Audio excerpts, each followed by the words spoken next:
Что бы вы сказали обычным, самым простым украинцам?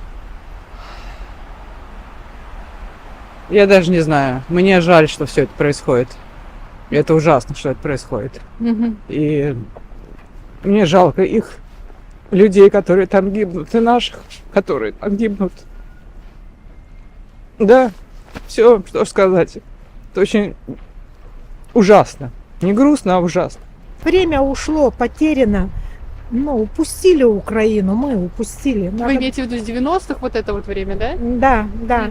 То есть раньше надо было все это как-то... Да, я считаю, что да. Вина России, что упустили, слишком поздно похватились. Но, может, была слаба. Привет! So there you saw a clip from some street interviews in Russia. Obviously, it is the time of the Russo-Ukrainian war. We are into the third year of the extended invasion of Ukraine by Russia, but actually we're into the 11th year, I guess, at this point of the actual Russo-Ukrainian war. Russia invaded Ukraine back in 2014, illegally annexed Crimea, and then invaded parts of the Donbas region in the east of Ukraine. And I think it's interesting to react to these street interviews, even though they're on the channel of a YouTuber who's clearly got permission of some sort to be filming in Russia and, you know, the state of what is Russian society. The laws in Russia at the moment is kind of a little bit suspect. But anyways, I think there's some things that we can learn in spite of the framing more or less trying to be positive towards Russia. I think a lot of what actually is in the mindset of Russians is visible in this video. So should have said Привit from Odesa, Mama, here on the shores of the Black Sea. I'm here in Ukraine, and I give you that perspective, boots on the ground actually in Ukraine. And we're in the spring of 2024. We got a lovely, pleasant Sunday afternoon. Spring is here, in a positive mood. And I'm going to react to this video featuring all these Russians and their kind of weird notions about the war and this country, Ukraine, and its people. So let's get into it.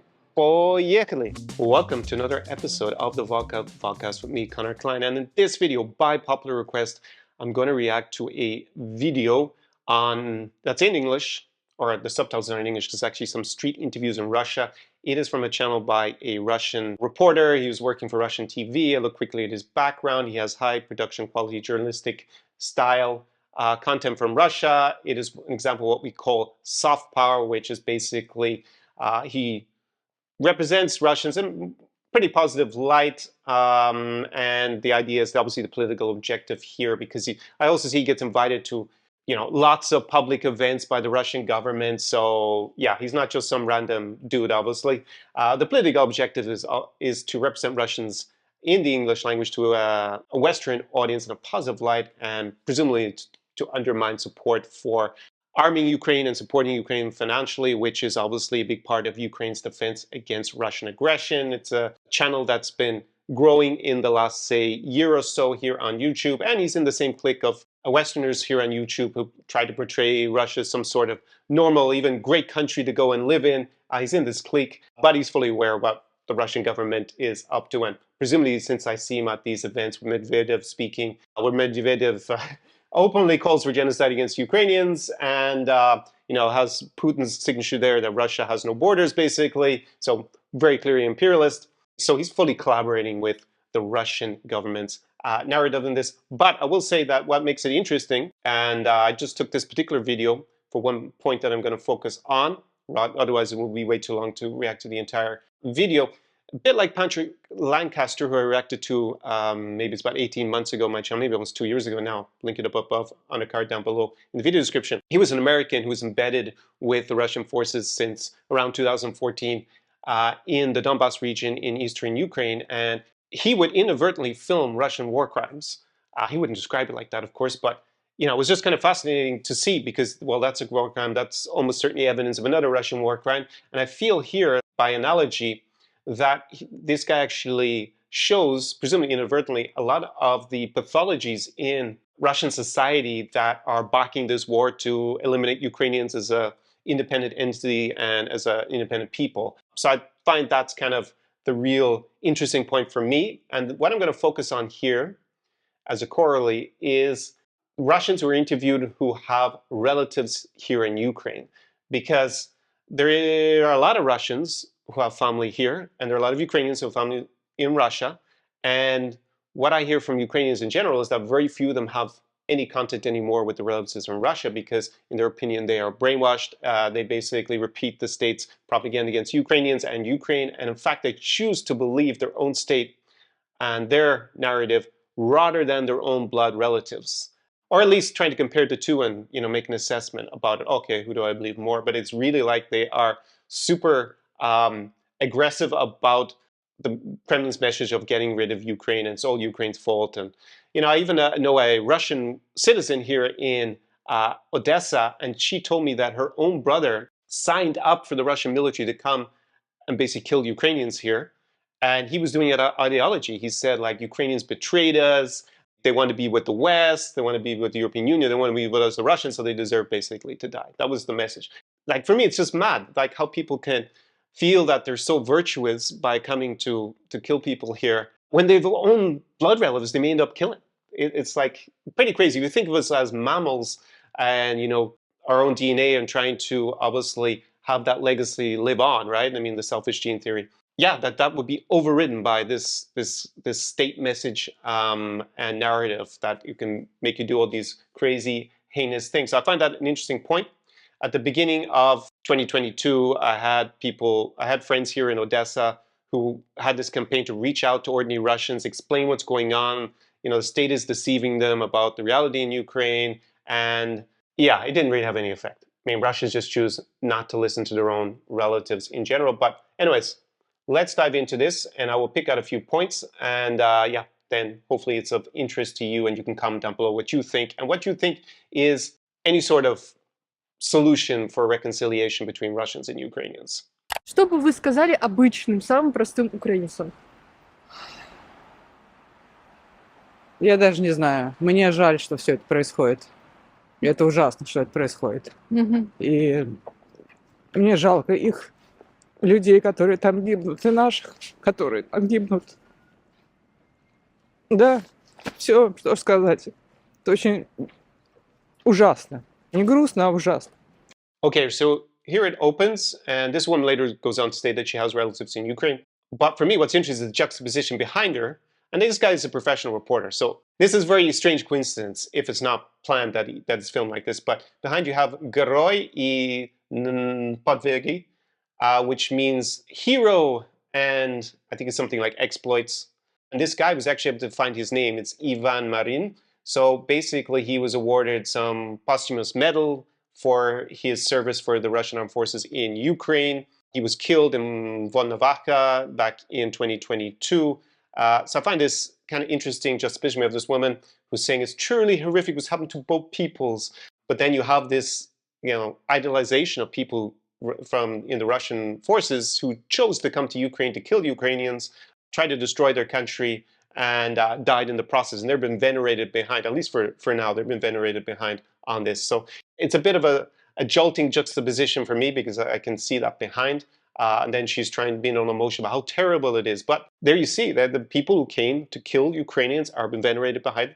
I mean, do we say that the Wehrmacht soldiers were heroes? I'm sure in 1941 or whatever, the ones who died in Operation Barbarossa, maybe they had similar placards in cities in Germany afterwards. But it didn't work out like that in the long run. Простым людям я сказала, что это пешка в большой игре. Нас специально поссорили. Чем больше убьют русских украинцев, тем лучше людям, которые потирают ручонки где-то там далеко, деньги зарабатывают на вооружении, старую технику списывают. All right, so this elderly woman, she basically gives a narrative that it's not said explicitly, but it's all the Americans or the allies of Ukraine because they are rubbing their hands in distant places because Ukrainians and Russians are getting killed. And then she's talking about them sending their older weapons and stuff. That is why we may draw the conclusion, or at least I draw the conclusion she's talking about Ukraine's allies. Absolutely zero reflection on the fact that, well, Russia invaded Ukraine and it's trying to end it as an independent state. And, it's just killing lots of Ukrainians. But for her, that's not really the issue at all, that the common folk, they're just pawns. She's talking about Ukrainians, like as if Ukrainians don't have any agency. They're not the ones defending their own country that because they don't want to live in the Russian Empire. Russia is effectively an empire, it's not a nation state. So yeah, just it's kind of interesting. You see that she talks about her relatives in Ukraine. Ну, мне сложно об этом говорить. Дело в том, что после института в советское время нас как раз отправили на Донбасс. Я работала просто в городской службе. Там тоже вот это началось. У нас начали ходить с флагами. So this is really interesting. I'm going in chronological order as they're displayed in this video. This woman actually worked during the Soviet times in Donbas in what is modern-day Ukraine, and what the time was the Ukrainian Soviet Socialist Republic. She says the problem started back then. And I guess she's talking about maybe around independence of Ukraine, the Soviet Union dissolved, the constituent parts, at the Socialist Republic level, they all agreed basically to become independent states in 1991. She says the fact that the source of the problem is that they were waving flags. Presumably she means Ukrainian flags. So she sees the source of the conflict as the fact that Ukrainians have their own identity. They don't want to be in Russia. That's what she says is the source of the conflict. And presumably she's contrasting this, although she doesn't say it, with like the parts of Russia that were not allowed to become independent countries in 1991, like Chechnya or Bashkortostan or Yakutia. They're not waving their flags apparently as much. But anyway, she sees this as the problem. Я не знаю, это началось еще оттуда. И то, что сейчас идет СВО, все говорят, мы начали войну. Не мы начали войну, мы ее заканчиваем. So there, she's talking about the special military operation. It's so autistic to keep using that term. It's a war of imperial aggression. But anyways, the marketing of it is special military operation because presumably back in 2022, this phase of the Russo-Ukrainian war, Russia didn't think that they would be going into a third year of war. They thought they would have already destroyed the Ukrainian state and presumably have annexed large parts of it, which they've attempted to do in the meantime and install a puppet regime and then move on to their next victims, Moldova and probably other countries at this point, if they have been more successful. And there she says that Russia didn't start this war because the Ukrainians apparently waved flags and became independent in 1991. That's apparently for her starting this war for some bizarre reason in her head, but that they're finishing it, which again is completely delusional. If Russia wins in Ukraine, you think they're just going to stop? No, they're going to go on. Well, that's one back of the 15 now independent countries that were part of our empire when it was the Soviet Union and before that the Russian Empire. Who's next? Well, Moldova's there, boom, and or somewhere else. Who knows? Maybe one of the 3 Baltic states, maybe into Kazakhstan or Georgia or somewhere else. So, yeah, quite strange. Люди, которые там живут, как говорится, гвозди бы делать из этих людей. Я надеюсь, что они будут стоять до последнего. И не дай бог, чтобы мы, если мы вернемся назад, надо до конца довести. So there's this old elderly woman is 100% committed to crushing Ukraine. That is what she wants to see. Absolutely no thought of self-reflection. Hey, maybe this is a bad idea. Maybe we should leave. Maybe we should stop. No, she wants to see Ukraine and Ukrainians basically destroyed. So let's go on the woman at the beginning. Даже моя сестра двоюродная, которая замуж за украинцем. Она сейчас там? Да, она там в Сумах. Okay, here she says that it's her cousin's spouse, so I guess not a blood relative in this woman's case, but living in Sumy, that is close to the border with Russia in Ukraine. Russia attacked Sumy. They weren't able actually to capture the city, unlike Mariupol, which they completely sacked, and Kherson, which they obviously occupied. And since they had to withdraw from Kherson, the city, they bombarded it and destroyed a lot of the city, so which was under bombardment, right? So that's what she says. У них же там база НАТО стояла, их тоже бомбили. И вы знаете, я очень тяжело с ней разговаривать. I mean, what's interesting here is her tone. Talking with this woman who's under bombardment from Russia, it's really difficult. Wow. Fancy that. Crazy. Я не узнаю этого человека, который 30 лет прожил в России, но абсолютно неадекватный мне родной человек. So there, she says this spouse of her cousin, who's presumably her cousin is male and is a guy, and his wife is the woman that she told me. She had spent 30 years in Ukraine, and now she seems a completely different person because she's sitting under bombardment.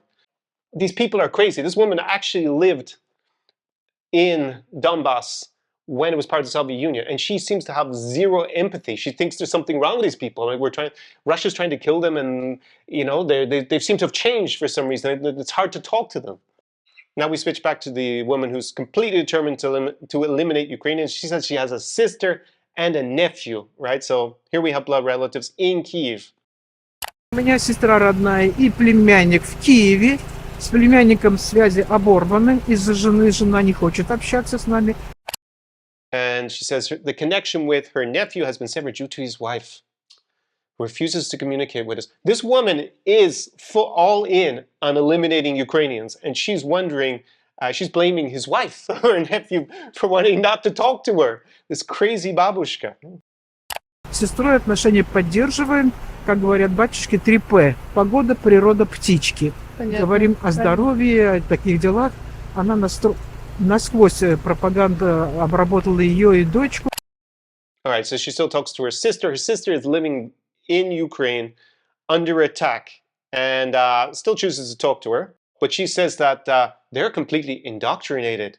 Could it be the bombs, the Russian rockets, the attempts to capture the city, the litany of war crimes, Medvedev and Putin making it clear they don't respect that Ukrainians can be independent. Medvedev's Telegram, because I subscribed to it at the beginning of the war, but I just had to unsubscribe. It's like a nutcase. It's worse than Mein Kampf, Hitler's book. Listen to this guy, and she thinks that people here are indoctrinated, but she's not apparently. Внук убежал в Европу. And her grandson, her own grandson, fled to Europe. And she's got no process of self-reflection. Maybe he fled to Europe.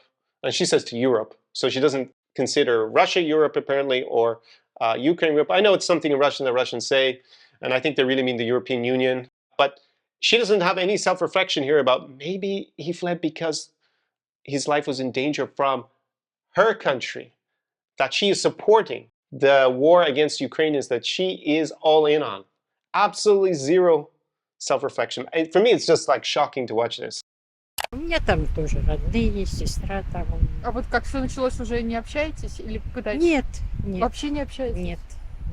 Они отказываются, да, идти на контакт? Ну, как, в первое время говорили, что нужно Путину, почему он нападает на нас. Ну, каждый свою вину не чувствует. So there we have another woman, and she says that she gets asked by her relatives in Ukraine, what does Putin want? Why is he attacking you? And her response, well, no one admits any fault. Like, as if it's their fault they're getting attacked. She has no reply as to why that Russia is attacking. Well, we know why. I mean, Putin makes it very clear why. He doesn't consider Ukrainians to have a right of being independent of Russia. That's just the bottom line. It's just revanchist imperialism. It's very simple. And he's all fine with a genocide against Ukrainians, making those Ukrainians who don't want to live under Russian rule leave the country, be killed. It doesn't really matter. Yeah, these Russians are all fine with that, apparently. Even though they have blood relatives, or relatives in the former case where it wasn't blood relative, but it was the spouse of her cousin. They're all killed. These people are fine with it, apparently. Ну, то есть и обходить это каким-то образом, наладить с ними отношения, ничего не получается. Они Ну, считают, что... они на телефонные звонки не отвечают. So there, she's like, you know, seems very sad that they won't answer the phone to their genocidal relative who wants basically them to be killed. Like for me, the lack of self-reflection here is incredible. Anyways, we're back to this woman who lived in Donbas when it was part of the Soviet Union. Диалог все равно возможен, вы считаете? Конечно, возможен. То есть можно будет это преодолеть? Нам вот, надо найти наших активистов, которые нас поддерживают, и дать им, потому что их же убивали. Вы вспомните тот же Мариуполь, 9 мая. Yeah, then she makes this weird reference to Mariupol. Mariupol was sacked by the Russian forces. The city was about 95% Russian speaking. I was actually there a few months before the 2022 invasion. And yeah, I mean, when Ukraine finally takes it back and we can have a full, proper investigation into the war crimes of Mariupol, my prediction is it will become a city with the name associated with genocide and attempted genocide, just like Srebrenica is in Bosnia. The number of people who possibly were murdered by the Russian forces is staggering. It's probably in the tens of thousands. We might even be looking over 100,000, but it's very hard to get proper information because it's under Russian occupation. You probably remember the theater, very nice theater in the center of Mariupol that I filmed. Actually, when I was there, and almost every building in the city center where I spent my time in Mariupol was gutted, completely destroyed. The theater, there was the scene where women and children were sheltering there and it was attacked bombed by the Russian forces. Yeah, it's absolutely shocking. So we got a mass. This is what I mean about the pathology. She is talking basically about Mariupol, which is a huge Russian war crime, and yeah, she just seems to think it's the other way around. Вспомните Одессу, когда их расстреливали. Основная же масса смотрела, а этих людей просто расстреливали и убивали. And then she's referring to an incident that happened back in 2014 here in Odessa, where some pro-Russian agitators, basically, they opened fire and killed some pro-Ukrainian unity people. And then there was a fire that took place at the trade union building here in Odessa, and many of the pro-Russian supporters were killed in a fire. But, you know, it's kind of unclear to me. I watched less of the footage. You know, there were whose fault it was that they died in the fire, because there were people throwing Molotov cocktails from the roof, presumably the pro-Russians, and then suddenly the building goes up on fire. But in their narrative, it's like, well, the Ukrainians, the Nazis, they killed all these Russians, and people of Odessa are being murdered. And yeah, it's just, what can you do with these people? Let's see. But, and that's the thing, zero self-reflection. She actually quotes the name of Mariupol, a city where Russia has killed thousands and thousands and thousands of people. And she thinks like, oh, she's even giggling at times in it. So this is what I mean about, these are people who have, well, it's not her blood relatives, but it's her cousin's spouse who's under attack in Ukraine. Russia, when I'm filming this, is actually starting to attack that region again in Ukraine. And they've been bombarding it anyways, on and off, since they had to leave Sumy Oblast. And she has no self-reflection. She's all in on killing Ukrainians, supporting it. Now, it's obviously detached and not as severe in terms of guilt. Well, she's more responsible for the environment, right, that allows this revanchist imperialism and war crimes to take place, because she's supporting it, but she's not actually taking part in it herself. It's obviously a different level from the actual soldiers who come here and killed. Remember at the beginning, that guy who died, I mean, why has he been venerated? I mean, again, do Germans venerate people from the Wehrmacht? Not since 1945, so that's something to reflect on maybe. And the next clip that's cut in here, which is actually done pretty well in the video, is a contrasting opinion. I don't think this guy actually has family in Ukraine, but we'll play it. Я считаю, что, скорее всего, нет, потому что у них, ну, я считаю, у них есть моральное право быть максимально отгороженными, да, сейчас от российского общества. Новость о том, что где-то что-то разбомбили, разрушили, кого-то убили. Ну, то есть, сами поставьте себя на место украинца, что там у него, может, где-то соседний дом разбомбили, умер сосед, родственник, и тут ему предлагают поговорить с россиянами по душам. Exactly. So at least this guy has some sort of like empathy and common sense. Like, next door, the building next door was hit by the debris from a Russian rocket. Now it's under construction, the building, so fortunately it didn't kill anyone. But I myself, about 10 days ago, from when I'm filming this video, I was running, going for a jog down by the seaside in Odessa, in Arcadia, and fortunately I turned left and jogged 1.4 kilometers to the left where there is a restaurant, and 1.4 kilometers to the right, Russia fired cluster munitions and killed 6 people, injured 30. And if I had turned right as opposed to left, I would have been right there, because I jogged 1.4 kilometers to the left and they struck 1.4 kilometers to the right.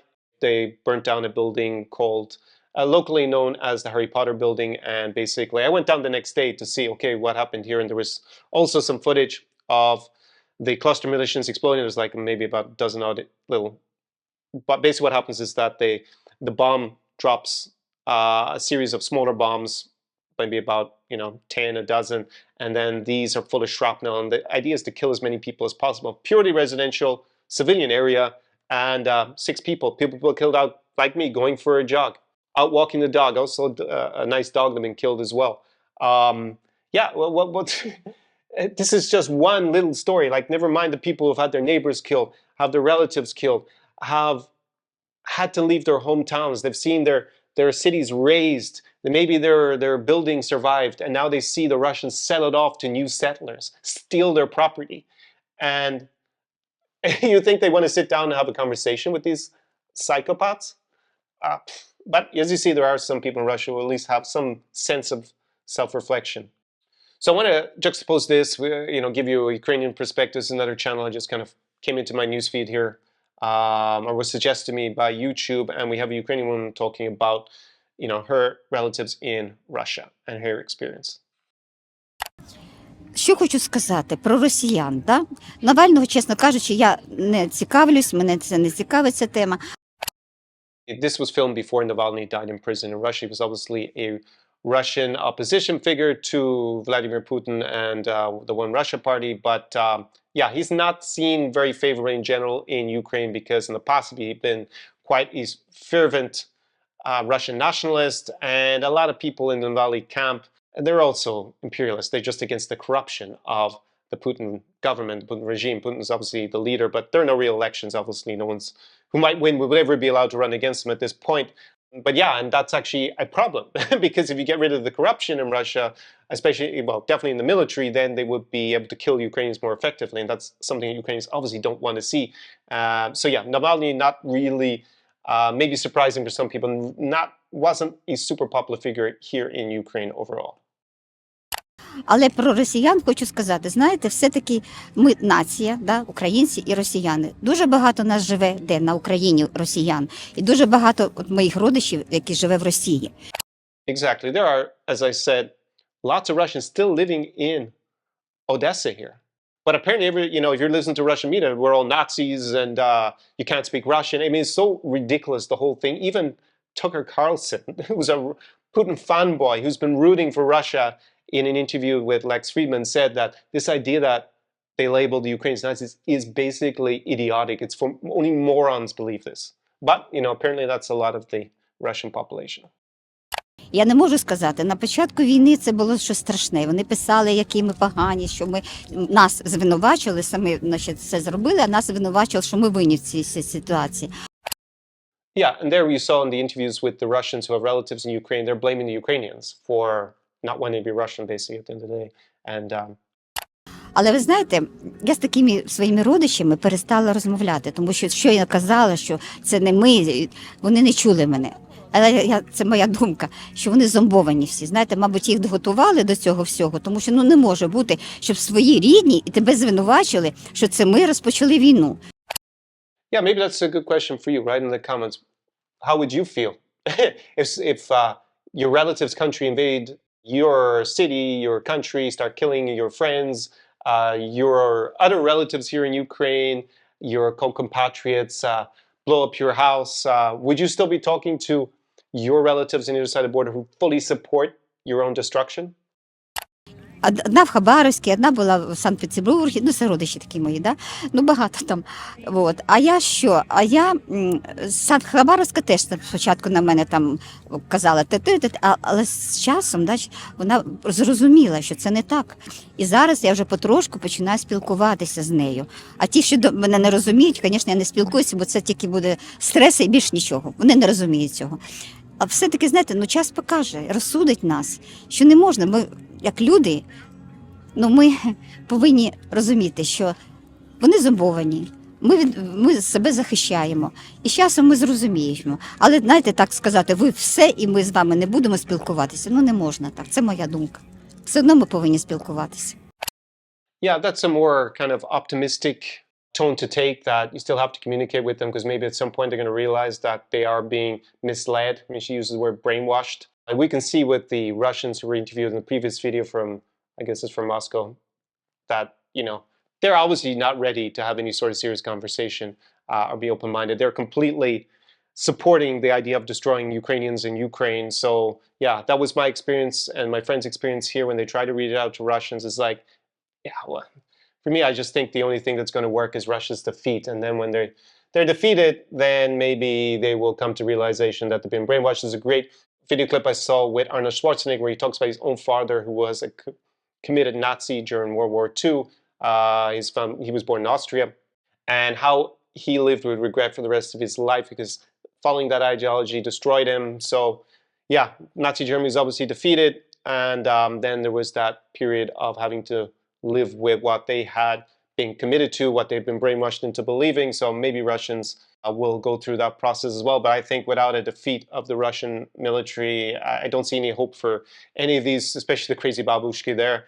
Maybe you don't think they're crazy. Maybe just think being a pro-genocide of Ukrainians is kind of normal. For me, it's like insane, especially when you have relatives that you are basically advocating for their destruction. Like, it's mad. And how is it going to make these old ladies' lives better in Moscow or wherever they are? It defies belief. Anyways, I want to finish with a clip from Ukraine, just at the beginning of this video where I took that clip from the last clip. This guy speaks, and I think it's just quite a good reflection on, how things can move forward. До росіян ми ставимося, знаєте, підступний ворог. Насправді, отаке зло, яке бажано б викорінити, і у них немає шансів, насправді. Дудаєв сказав правильно, коли він боронився і його багато разів зрадили ці самі росіяни. І коли вони зараз говорять, давайте, можливо... So there he is referring to Dudayev, who was the leader of the Chechens, the First Chechen War. And basically, the Chechens were successful in the First Chechen War. It was before Vladimir Putin became the Russian leader. Boris Yeltsin was the Russian president at the time. And in the end, they sat down and they negotiated a settlement. But as soon as Vladimir Putin came to power, he just reneged on it and went and crushed the Chechens in the Second Chechen War, and then installed this Kadyrov clan that still rules the Chechen Republic, and it cost Russia a lot of money just to keep it pacified, and they installed him as a strongman. So yeah, that's like this idea that Ukrainians can just sit down and sign some agreement with Russia. I mean, it's not worth the paper it's written on. We already had the Minsk agreements that, at the end of the day, both sides didn't respect, and Russia has no intention of respecting anything, any agreement this time with Ukraine. If we look at what they've done before, they obviously acknowledged Ukraine's independence in 1991. They had the Budapest Memorandum in 1994, where Ukraine gave up its nuclear weapons in exchange for security guarantees. And then there are several new treaties that have been signed about where the borders are since then, and Russia reaffirms it respects them. Putin himself has signed those agreements. He's even said himself that, he would not attack even Crimea, and then he just reneges on it and just goes and does what he wants. He's obviously a pathological liar, as we remember from before this 2022 invasion, when he was talking to these world leaders and just telling them, we have no plans to invade Ukraine. And then, boom, he invaded again. So, yeah, he's referring to leaders. I mean, that's slightly different because, well, Chechnya was fighting to leave the Russian Federation, whilst Ukraine is already an independent country, accepted under international law for, at this point, over 30 years. So it should even be clearer. But basically, what's the point of negotiating and signing an agreement? Сідаємо за стол перемовин, про щось домовляємось, але це вже було багато разів. Це зрадники. Вони зробили, в 21 сторіччі неможливе. Вони зрадили, майже весь світ. Вони підписали домовленості. І те, що вони виробляють на фронті, те, що я бачу, це таке, знаєте, безглуздя, це така осатаніла, така ненависть, нерозуміння, що вони роблять.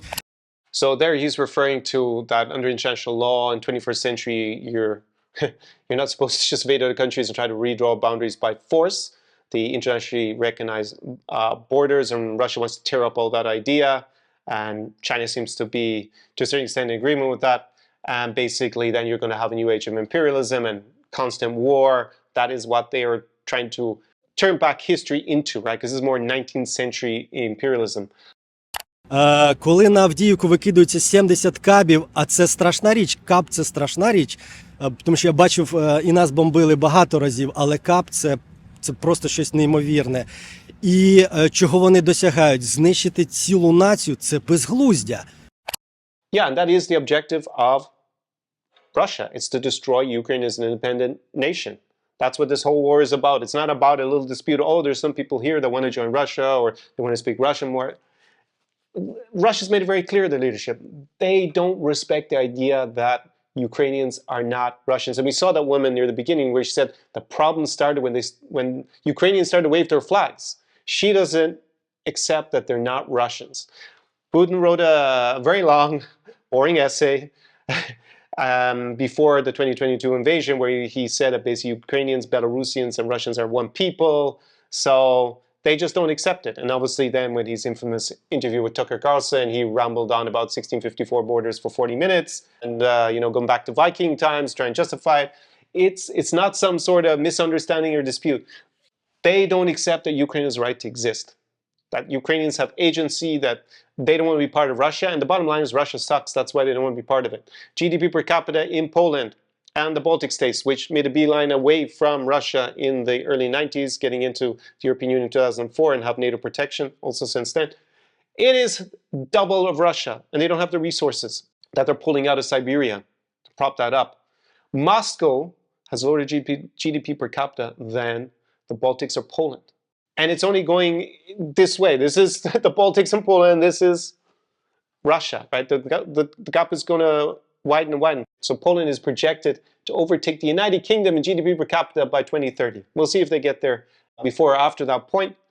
But who would want to be with Russia and stay poor? That was what Ukrainians more or less did in the 90s. They didn't try to join the European Union. They didn't go on that track. And they ended up with GDP per capita rates like a third or a quarter of what they could have been. So yeah, this is why we have this war. Russia doesn't accept that Ukrainians have a right to be independent, and Ukrainians don't want to be with Russia because it means being poor, basically. That's to simplify it. Тобто зупинитися, переосмислити, це для них недоступно. Так, я не знаю, я думаю, що ця нація, вона приречена. У них немає майбутнього, вони не хочуть домовлятися, вони не хочуть думати про майбутнє своїх дітей. So here he's talking about what this will mean for Russia, no future for their children, 100%. They already have a huge demographic problem in Russia. They have almost no people on their border with China. And China parts of Russia used to be part of China before, so let's see how that works out. And now they're sending all these guys to die in Ukraine. What? They already have a very low fertility rate. It's absolute madness. The amount of treasure, amount of resources they're pumping in, trying to figure out how to kill Ukrainians. And okay, they looted part of Ukraine, but at this rate of progress, they're not looting much more as they destroy these cities like Avdiivka. I mean, it makes no sense for their future. They're probably going to end up a vassal state of China. Maybe we'll see how it works out for them. Тому що, а куди далі? Вони вперлися в цей тупік. Зараз найкраще, що може бути для росіянина, це відійти, що б там не було, відійти, репарації, вибачення і намагатися знайти ці шляхи, які вони вже втратили. Так не може бути. В 21 столітті це не пробачається. Війна з Європою не пробачається. Безглуздя. 100%. That would have been the smart move when it was obvious they weren't going to overrun Ukraine in a short period of time. But Putin is all in, and he has the support of the majority of Russians, it seems, and especially all these women who were interviewed today, who were interviewed in the video that I reacted to, who have blood relatives that they're trying to destroy. These people are morons. They're idiots. Absolutely stupid. And let's see how it works out for Russia in 2 or 3 years, and whether they'll be interviewing. Maybe this real reporter will go back and find those women, and maybe they're, presumably the Russian economy, that point is not doing very well, and their standard of living has, plummeted. And maybe their other relatives in Russia are dead, and maybe the relatives in Ukraine are dead as well. And whether they think this was such a great idea. So yeah, just in summary, I think it's batshit crazy. These people, really, they have blood relatives here and they're just all in and trying to destroy them. And Russia has to lose this war in order to have any hope of reform. Right? They're not going to that's obviously not going to take the more prudent step and just leave Ukraine without a significant military defeat. Russia's been defeated many times before. I know in the propaganda tried to pretend that they were never defeated, but they lost a lot of wars. Lost the Crimean War, lost the Russo-Japanese War, lost World War I, lost the Afghanistan War when it was the Soviet Union. And afterwards, there was a lot of reform. And you could argue that Russia, at least for a short period of time, became a little bit of a better place. But without defeat, I just don't see Russia reforming in any sort of positive direction. It's sad. I just don't, that so many Ukrainians are going to have to fight to defend their country because Russia just won't leave. And, if they ever manage to take over this city, you think they're going to stop with that mindset? They're just going to, empires need to expand. That's just the way it is with this imperial mindset. So, yeah, that's why I don't see Russians or Russia as being part of the same polity. I see that basically we're having a new Iron Curtain starting to form. It's basically wherever they're stopped, and it is about 2,000 kilometers further to the east than it was in 1989.